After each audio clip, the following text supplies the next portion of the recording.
Vamos a continuar hoy con el estudio del libro del profeta Malaquías. Malaquías no, Miqueas. Libro del profeta Miqueas. Y nos toca hoy el capítulo 4. Para los que no han tenido la oportunidad de escuchar los 3 primeros capítulos, no hay problema. Vamos a hacer un hiper breve resumen. Este libro fue escrito unos 700 años antes de Cristo aproximadamente, y Dios usa a este profeta junto con Isaías, entre otros, para reconvenir al pueblo de Israel, para advertirle, para que vuelva a sus caminos. Los 3 primeros capítulos que ya se han considerado hablan de esta confrontación de Dios con el pecado de su pueblo. 3 capítulos, y aunque hay notas de esperanza, de promesa, de restauración, el énfasis está en que el pueblo pecó y que Dios va a castigar eso. Son pasajes duros. A mí me toca algo más agradable. El capítulo 4 empieza con otro color, con otra nota, con otra esperanza, y va a seguir con ese tono creciendo hasta el final del libro.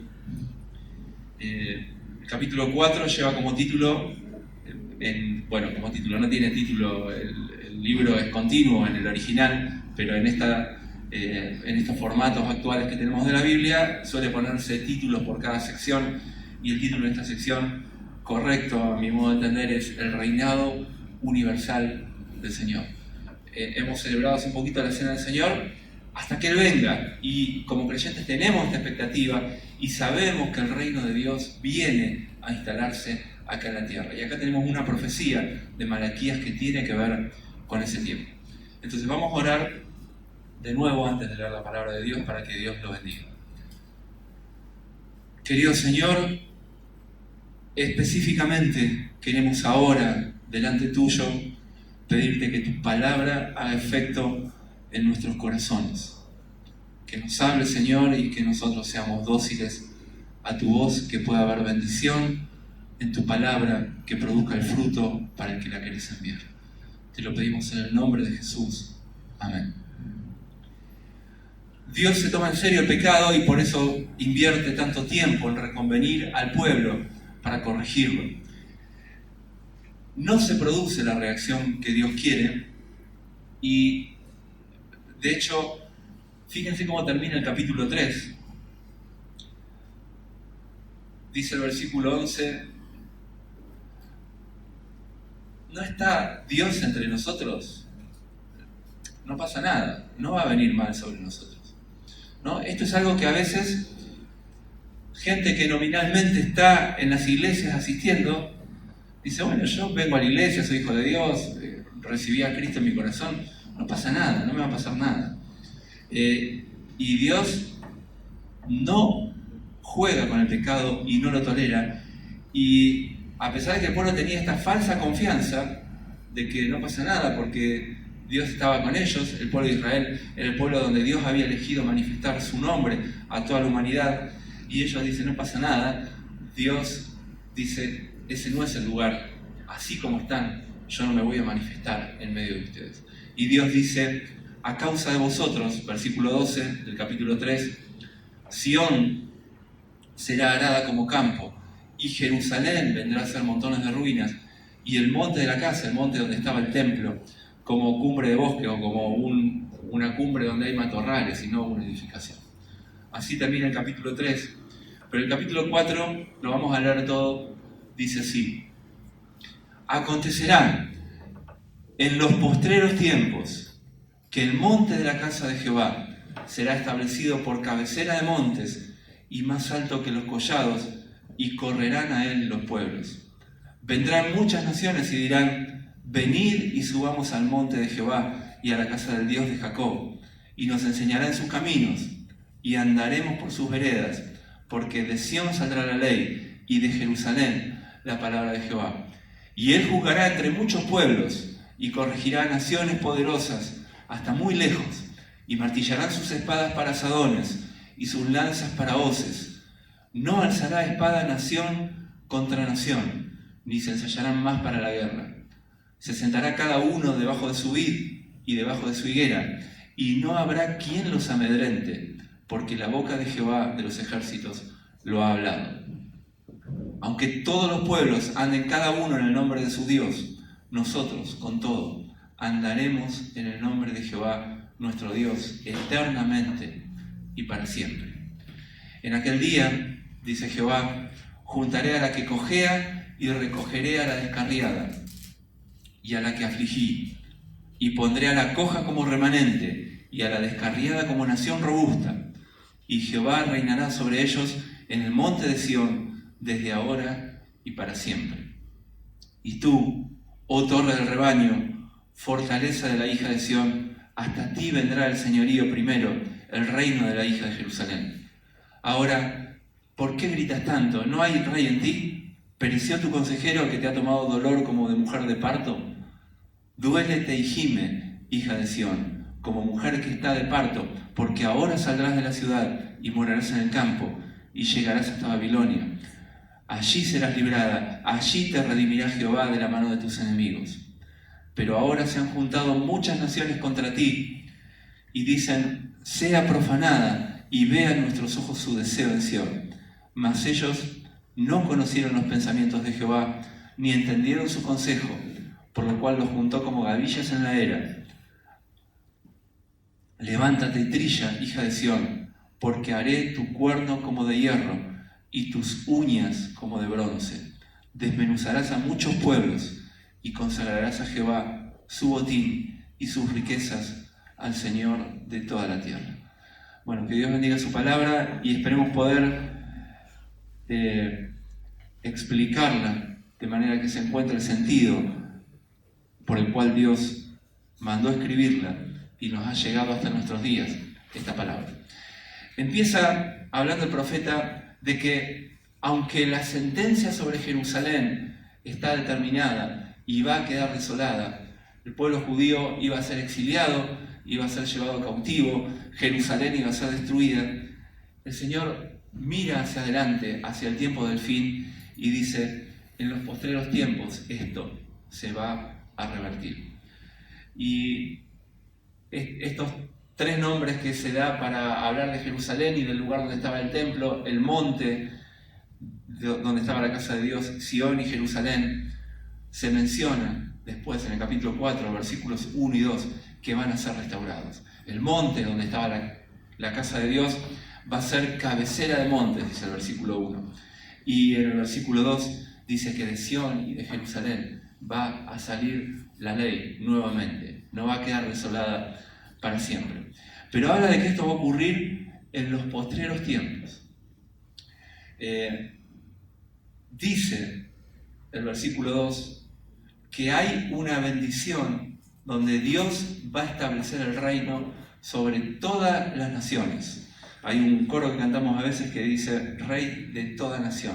Bueno, eso se va a concretar en este momento. Dice, versículo 2, que muchas naciones van a venir y van a decir, venid, como que se van a invitar mutuamente, vengan y subamos al monte de Dios y a la casa de Dios, porque de ahí va a salir la ley. Bueno, en este reino de Dios futuro del que la Escritura nos da mucha información, yo quiero resaltar simplemente 4 bendiciones que aparecen acá en los versículos 2, 3 y 4. Bueno, primero, que las naciones van a venir voluntariamente a someterse a Dios. Eso no pasa hoy. De hecho, pasa todo lo contrario. Y está profetizado que se van a rebelar todas las naciones lideradas por el anticristo abiertamente contra Dios y en particular contra el pueblo de Israel. Eso va a ocurrir, pero en los postreros de los tiempos, cuando Dios establezca su reino acá en la tierra, dice que las naciones van a venir espontáneamente, voluntariamente a someterse a Dios.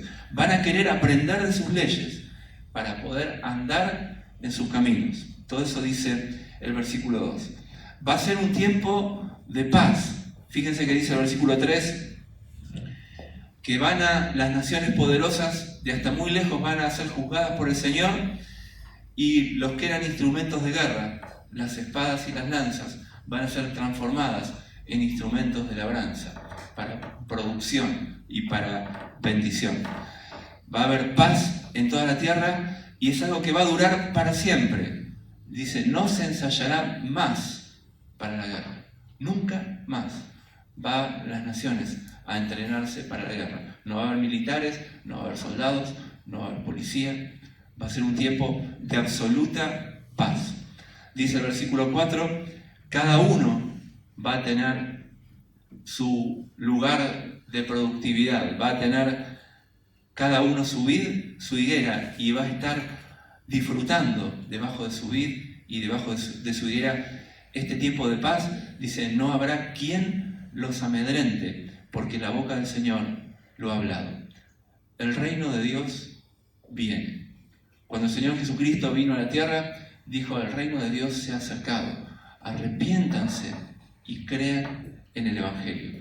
Y si Dios todavía no lo instaura, si Dios todavía no ejecuta esta promesa y esta palabra, es porque espera todavía que haya más gente que se arrepienta y se convierta y pueda entrar a este reino. Todavía hoy la puerta está abierta, por eso no ha venido todavía el reino de Dios. Pero va a venir, pero tengan en mente estas 4 bendiciones.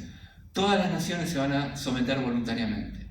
Todos van a querer aprender y someterse a las leyes de Dios. Va a ser un tiempo de paz completa y va a durar para siempre. Para siempre. Esas 4 bendiciones nos relata Miqueas que va a haber en el reino de Dios. Hay otros textos, pero no vamos a abundar en eso. La creación va a ser restaurada a su estado original. Todos los animales van a volver a ser herbívoros como era al principio de la creación.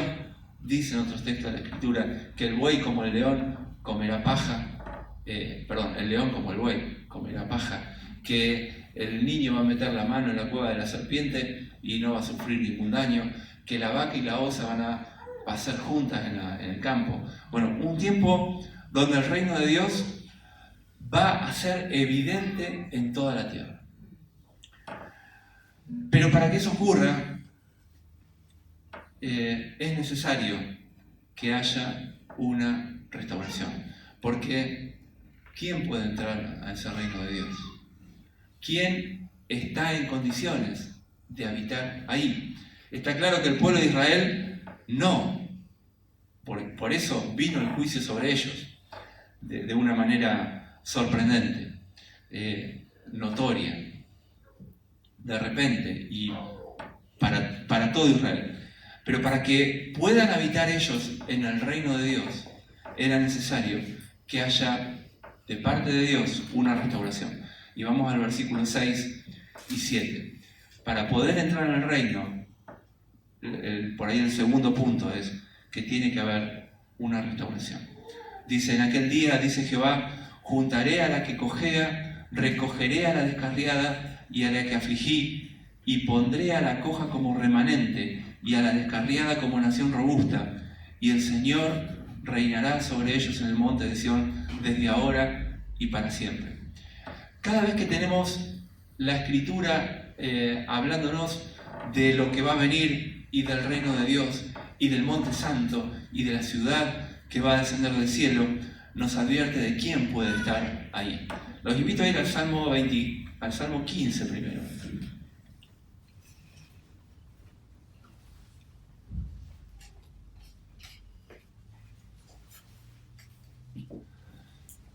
Y dice Jehová, un salmo de David, ¿quién habitará en tu tabernáculo? ¿Quién va a poder estar ahí? ¿Quién morará en tu monte santo? De este lugar que está hablando, que va a ser puesto como cabecera de los montes. Y la respuesta es, el que anda en el que anda en integridad y hace justicia, el que habla verdad en su corazón, el que no calumnia con su lengua, ni hace mal a su prójimo, ni admite reproche contra su vecino. Aquel a cuyos ojos el vil es menospreciado, pero honra a los que temen a Jehová. El que aún jurando en daño suyo, no por eso cambia. Quien su dinero no dio a usura, ni contra el inocente admitió cohecho. Bueno, ¿quién entra en ese requisito de los que estamos acá? Salmo 24. Del Señor es la tierra y su plenitud, el mundo y los que en él habitan, porque Él la fundó sobre los mares y la firmó sobre los ríos. Y de nuevo, ¿quién subirá al monte del Señor? ¿Quién estará en su lugar santo? ¿Quién va a entrar en su reino? Y dice el versículo 4, el limpio de manos y puro de corazón, el que no ha elevado su alma a cosas vanas, ni ha jurado con engaño, él recibirá la bendición del Señor y la justicia del Dios de salvación. Primera carta de Pablo a los Corintios, ahora en el Nuevo Testamento, capítulo 6.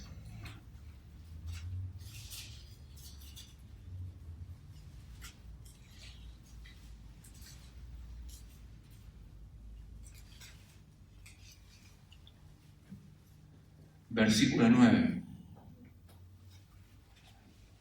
Le escribe a la iglesia y Pablo dice, ¿no saben que los injustos no heredarán el reino de Dios? ¿No saben eso?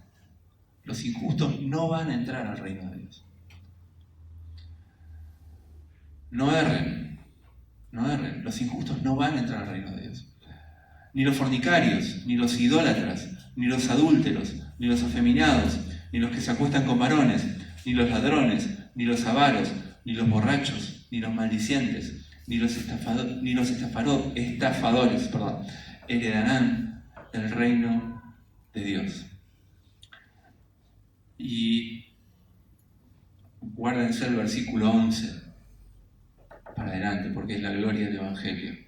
Pero me quiero detener ahora en este punto, que no hay posibilidad de entrar al reino de Dios si no se cumplen las condiciones perfectas de santidad para estar en su habitación, en su santidad. Y Apocalipsis, el último libro de la Biblia, capítulo 22. Bueno, capítulo 21.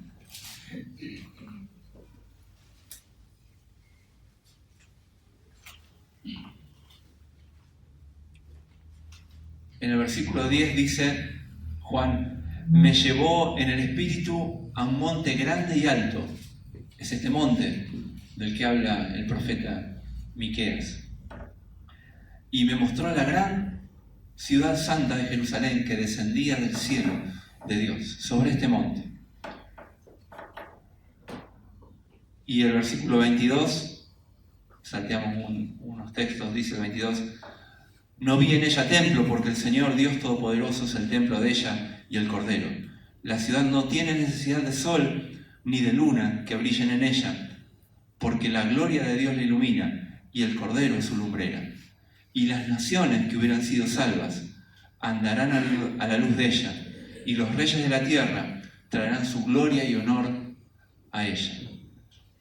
Versículo 27, no entrará en ella ninguna cosa inmunda o que hace abominación y mentira, sino solamente los que están inscritos en el libro de la vida del Cordero. El texto que no leí de 1 Corintios 6, el versículo 11, dice, y estas cosas eran algunos. Estas cosas eran algunos, toda la lista que nombró antes, pero ya habéis sido sanados, ya habéis sido, lavados, ya habéis sido santificados, ya habéis sido justificados en el nombre del Señor Jesús y por el Espíritu de nuestro Dios. Para que podamos entrar al reino de Dios, ahora vuelvo ahí a Malaquías, es necesario que haya una restauración. Y Dios dice, por medio de este profeta, en el versículo 6 y 7 del capítulo 4, ahí llego, dice, yo voy a juntar a la que renguea, a la lisiada, voy a recoger a la dispersada, a la desterrada, a la descarriada y a la que afligí, y la voy a poner en gloria. O sea, Dios tiene que hacer una obra con los que no cumplen las condiciones, con los pecadores, para ponerlos en condiciones de entrar al reino de Dios.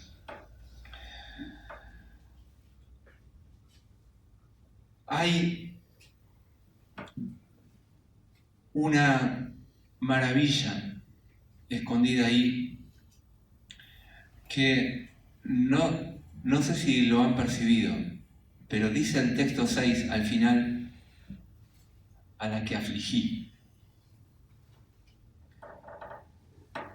No ocurre espontáneamente en la vida de ninguno de nosotros.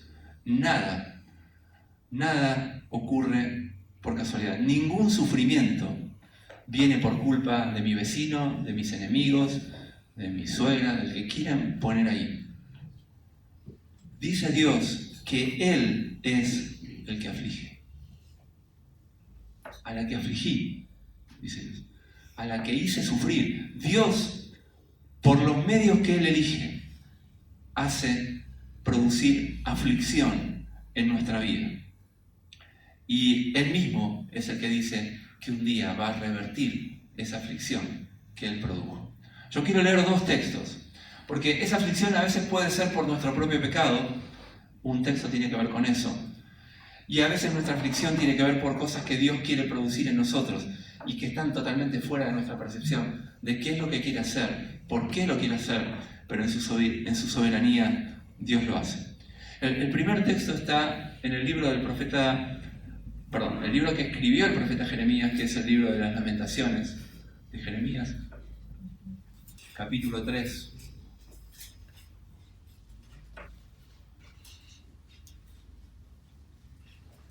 ¿Jeremías o Lamentaciones? Lamentaciones. Sí, dije el libro de Jeremías, pero no. El libro que escribió Jeremías, pero es Lamentaciones. El libro de las Lamentaciones de Jeremías, capítulo 3. Y dice el profeta, versículo 19: acuérdate de mi aflicción y de mi abatimiento, del ajenjo y del hiel. Lo tendré aún en memoria, porque mi alma está abatida dentro de mí. Esto recapacitaré en mi corazón, por tanto esperaré, o como dice otra versión, por lo tanto tengo esperanza. Si estás vivo, aunque estés en aflicción, vale lo que dice el versículo 22. Por la misericordia de Jehová no hemos sido consumidos, porque nunca decayeron sus misericordias. Son nuevas cada mañana. Grande es tu fidelidad. Mi porción es Dios, dijo mi alma, por tanto en Él esperaré. Y fíjense lo que dice el profeta: bueno es Jehová a los que en Él esperan, al alma que le busca. Bueno es esperar en silencio la salvación de Jehová. Bueno le es al hombre llevar el yugo desde su juventud. Y para el que está en aflicción, que se siente solo y calle, porque es Dios quien se lo impuso. Ponga su boca en el polvo, por si aún hay esperanza.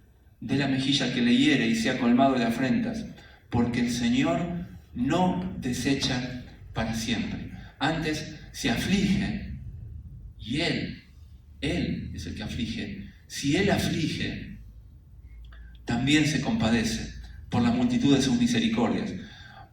Y este versículo es bendito, porque no aflige ni entristece voluntariamente a los hijos de los hombres. O bien quiere producir salvación en el alma de las personas, o bien quiere fortalecer algún aspecto de su carácter, o quiere llevarnos a un conocimiento más profundo de su persona. Versículo 37. ¿Quién será aquel que diga que sucedió algo que el Señor no mandó? De la boca del Altísimo no sale lo malo y lo bueno. ¿Por qué se lamenta el hombre viviente? Laméntese el hombre en su pecado. Escudriñemos nuestros caminos y busquemos y volvámonos al Señor. Y el otro texto que quiero leer, porque acá Jeremías, en representación del pueblo, estaba hablando de un castigo que sufrían por sus pecados. Pero el siguiente texto, en el libro de Job, capítulo 6. Job era alguien que estaba sufriendo, y no por un pecado.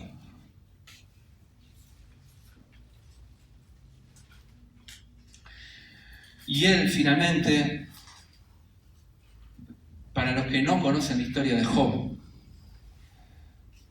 Job perdió de un solo golpe todos sus siervos, todos sus bienes, sus propiedades, sus hijos, sus hijas, en un mismo día.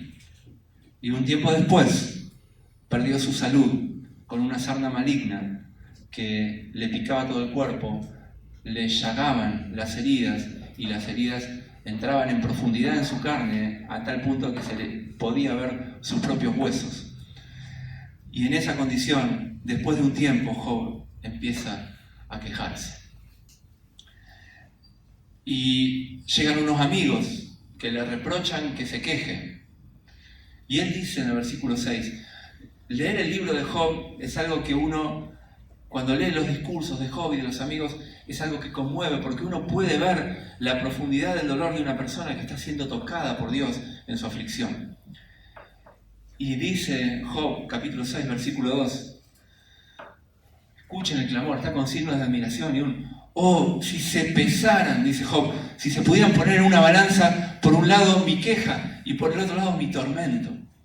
Ustedes verían que mi queja no es nada comparada con mi tormento. La balanza se inclinaría para el lado de la aflicción que estoy sufriendo y verían que mi queja realmente es liviana comparada con lo que estoy sufriendo. Si se pesaran y ustedes lo pudieran ver, no me reprocharían. Dice, pesarían, dice, mi tormento más que la arena del mar. Por eso mis palabras fueron precipitadas, porque estoy sufriendo mucho. Porque las flechas del Todopoderoso están en mí, y el veneno de sus flechas bebe mi espíritu, y los terrores de Dios me combaten.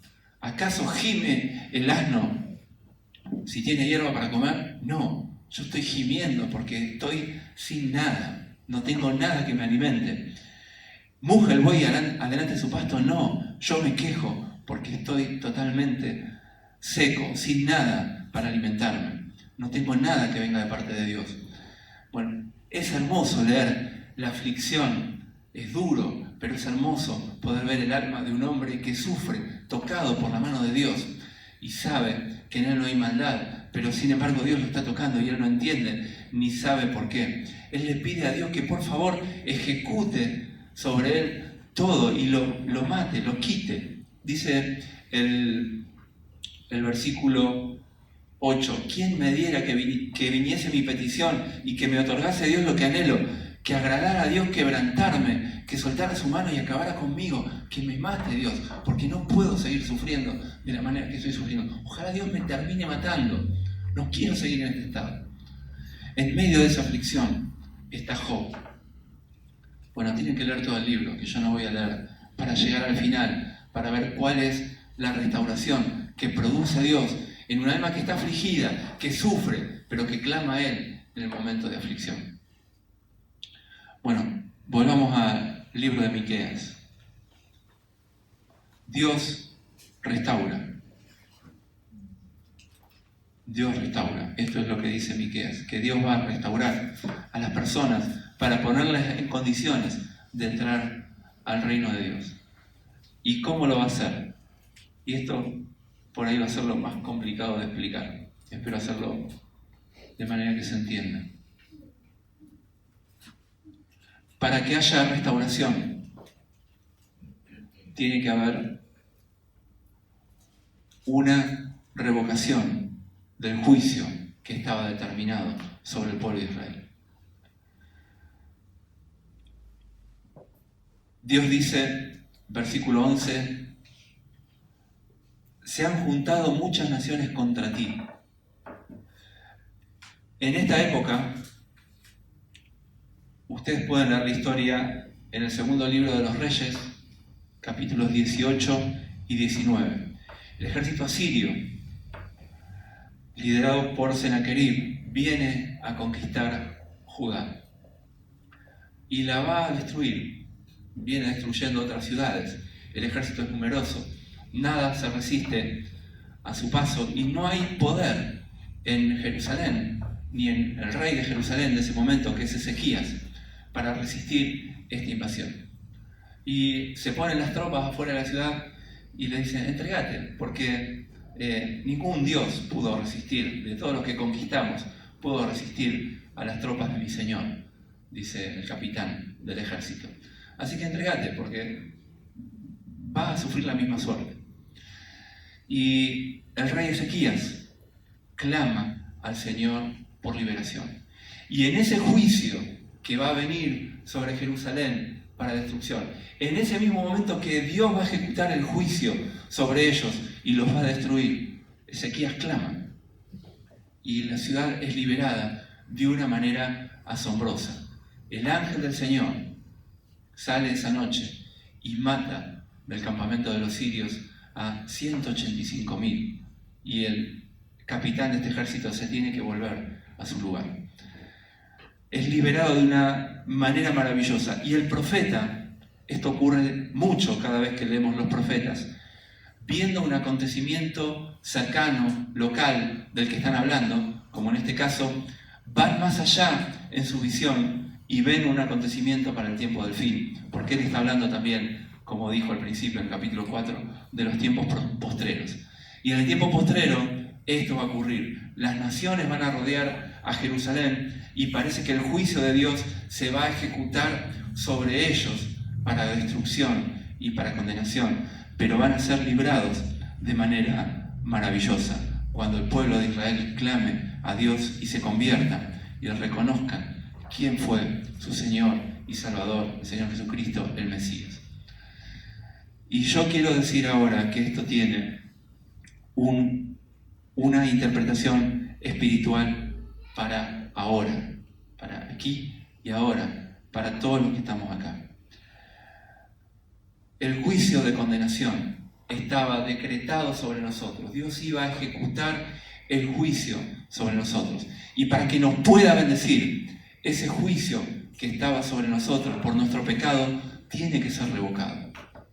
No hay manera que Dios nos restaure si no quita el juicio que tiene que ejecutarse sobre nosotros. Y eso lo hizo en la persona del Señor Jesucristo. Fíjense lo que dice el versículo 7 al final. Es un texto que está ahí, está en muchos lados de la Escritura, pero lo quiero hacer referencia a que está ahí. Dice que Dios va a restaurar a la que cojea como un remanente, a la descarriada como nación robusta. El Señor reinará sobre ellos en el monte de Sión. Pero fíjense lo que dice ahí. No dice en los tiempos postreros. Dice desde ahora y para siempre. En todo tiempo, a lo largo de la Escritura, siempre hay una puerta abierta para que se haga realidad el reino de Dios en la vida de aquellos que terminan clamando al Señor en medio de su angustia. Y esto que hizo Job, esto que hizo Jeremías, esto que hizo Ezequías, está abierto para que lo hagamos ahora, porque Dios revocó el juicio de nuestro pecado y lo cargó sobre el Señor Jesucristo. Dice Gálatas capítulo 3, versículo 13, que el Señor Jesucristo fue hecho por nosotros maldición. El juicio que era sobre nosotros fue puesto sobre el Señor Jesucristo. Dice, segunda carta de Pablo a los Corintios, capítulo 5, versículo 21, al que no conoció pecado, por nosotros lo hizo pecado, para que nosotros fuésemos hechos justicia de Dios en él. Para que Dios nos pueda restaurar, Cristo tuvo que ser ejecutado, crucificado en la cruz. Por eso Dios puede revertir el juicio, restaurar nuestra alma y ponernos en condiciones de santidad para entrar al reino de Dios. Lo único que hay que hacer es clamar al Señor, gemir como hizo Job en medio de la angustia, clamar a Dios y decirle: Señor, perdóname, creo que el Señor Jesucristo murió en mi lugar, creo que el juicio que merecía lo ejecutaste sobre el Señor Jesucristo y ya no lo tenés que ejecutar sobre mí. Te pido que me perdones, te pido que me pongas en condiciones para entrar a tu reino y a tu gloria. Y yo quiero invitar para que, si alguien en esta mañana, o cuando escuchan el mensaje por internet, los que lo escuchan por internet, siente que está siendo afligido por Dios, que pueda clamar al Señor, pueda reconocer que el juicio fue ejecutado sobre Cristo, que no lo tiene que volver a pagar, que si clama, Dios lo puede liberar y que lo haga en esta mañana. Vamos a orar y terminamos con esto, el mensaje de este capítulo. Lo que sigue en el capítulo 5, que se va a tocar el domingo que viene, tiene que ver con ese Mesías, con ese Salvador, con ese bendito Salvador. Que estas bendiciones del reino, las 4 que nombramos al principio, se hagan realidad ahora. ¿Se acuerdan cuáles eran? Que voluntariamente te sometas al Señor, que voluntariamente lo busques para andar en sus caminos, para que puedas disfrutar paz, para que puedas disfrutar de esa paz para siempre. Esas 4 bendiciones que van a ser reales sobre toda la tierra en el reino, son posibles desde ahora, como leíamos en ese texto, desde ahora y para siempre, para todo aquel que clama al Señor pidiendo perdón por sus pecados. Así que vamos a orar.